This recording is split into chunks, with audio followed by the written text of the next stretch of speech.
Yes. Oh, thank you so much. That is great. You can take this away because I don't dare eat anymore, but that is delicious. Yeah. It is really good. Yeah, it's really, really good. Compliments to the chef. Are you also going to your fries? I'm gonna sit on it. We'll see what happens. We appreciate you and all your great service. I always really enjoy sitting down here with you, Dad, and just digging into the Word and hearing your wisdom. Yeah. I think you've done something really cool in our family, which is passed down that generational wisdom, and I don't know. Our relationship and the way our business works really makes me think about all the businesses that have not necessarily caught a bigger vision, have not dreamed with God, and I don't know. It's hard for them, maybe. Yeah, and by the way, this is like the best kind of lunch to get to just sit here with you and just dream about this stuff. But you've done a great job of coming along with me when I've had crazy ideas. But I wonder how many entrepreneurs are not really able to think bigger beyond just the business itself to start thinking about their actual impact. I agree, it's a struggle. I mean, sometimes we use that numbers passage to really talk about that feeling of being seen as a grasshopper, feeling like a grasshopper to the giants. So that story where Israel has left Egypt, they've come across the desert, and they're camped out right on the southern tip of the promised land, right? Yep. And then that's the moment where they send out those 12 spies to check out the land. That's what you're talking about. Yeah. Let's read it. So, Numbers 13, let's start at verse 25. They came back to Moses and Aaron and the whole Israelite community at Kadesh in the desert of Paran, and there they reported to them and to the whole assembly and showed them the fruit of the land. They gave Moses this account. We went into the land to which you sent us, and it does flow with milk and honey. Here is its fruit. But the people who live there are powerful, and the cities are fortified and very large. We even saw descendants of Anak there. The Amalekites live in the Negev, the Hittites, Jebusites, and Amorites live in the hill country, and the Canaanites live near the sea and along the Jordan.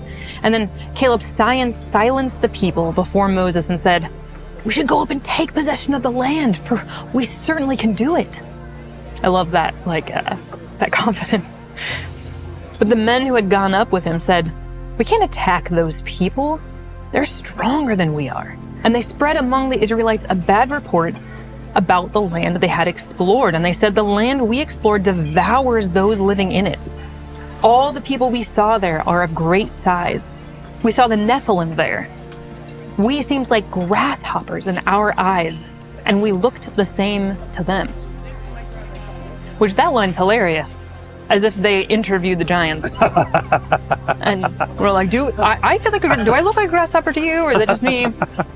But we do that, right? Like, we get excited about stuff. Yeah. And then we start to look at the market, we start to look at our obvious competitors, and we start to feel small, and we think, that's not gonna happen. And then we just sort of move past the dream very quickly. We get overwhelmed, It goes back to that fear reaction. It short circuits us from what God actually has for us. It sends us down this path that's kind of the opposite of what he actually had in mind for us. Yeah, well, and I do think it's a fear issue, right? I mean, we live in a culture that is afraid of disappointment. And so for fear of disappointment, for fear of failure, we just do everything we can to avoid it. Dreaming and hoping could lead to disappointment. It can be really painful. Or failure, yeah. Failure can, right? But the act of dreaming and hoping, it's easier just to imagine what's really possible. Let's be practical, because then I won't have to be disappointed. But we're missing out, I think, on major rewards. Like, you think about Joshua, if you keep reading, it's now 40 years later, and Joshua's talking to the Lord, and the Lord's giving him his reward for his confidence and his faithfulness and his faith in what the Lord's doing. In Joshua 1:3, it says, I will give you every place where you set your foot, as I promised Moses. So these 12 spies come back and they're terrified. They even say that everyone's large, right? Yeah. All the people are large. It wasn't just the giants, it was everybody. They're all supersized. McDonald's would like that. So how come Joshua is able to take every piece of real estate that God promised?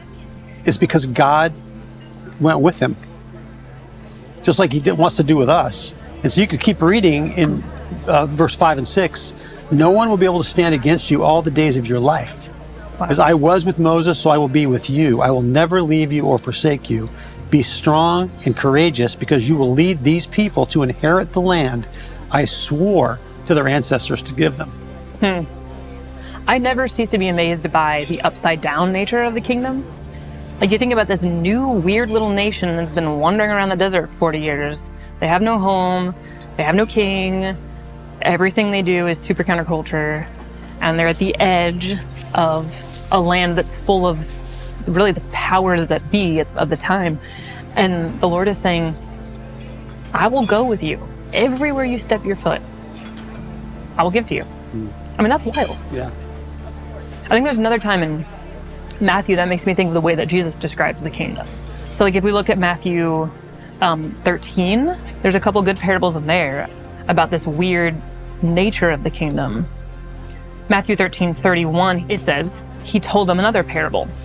The kingdom of heaven is like a mustard seed, which a man took and planted in his field. Though it is the smallest of all seeds, yet when it grows, it is the largest of garden plants and becomes a tree, so that the birds come and perch in its branches. He told them still another parable. The kingdom of heaven is like yeast that a woman took and mixed into about 60 pounds of flour until it worked all through the dough. So these kingdom seeds, even the ideas that God puts in our heart that come from faith, even though they look so small to us, like they're just an idea, they're just an inkling, they're so powerful. And they can create so much impact. Yeah. If you take yeast, for instance, that teeny tiny little cell, that will multiply to 1 trillion times its size in under 3 days. 1 trillion times, that's wild. Or the mustard seed, it's just 1 or 2 little millimeters big, you can barely see it in your hand. It's gonna become 71 billion times larger than that. What's small doesn't define the future. The size now, what you see now, doesn't define what the kingdom sees or what the Lord wants to do. And that's like a serious growth curve, Yeah. We talk about these hockey stick growth curves. The kingdom growth curve is just amazing, but that is not going to happen for us unless we're willing to take the step of just doing some dreaming and dreaming with God about what could our business become, what could God do through us in our business. Instead of just resigning ourselves to, I'm just going to be ethical, I'm going to be moral, I'm going to just do good, or even I'm going to have 3 locations, or whatever my growth goals are. What if I began dreaming something bigger than that, about becoming like a tree, like this mustard seed becomes a tree that the birds of the air could rest in? What could we become? Yeah, I mean, what if we meditated on the idea that we are this massive mustard seed tree, and we have branches, and there are people who want to come sit in that shade. There are people who can benefit from taking refuge in our branches. We have entire neighborhoods, entire communities, entire cities, entire people groups who need us to dream with God so that we can be a place where they belong, where they find Jesus, where they flourish and thrive.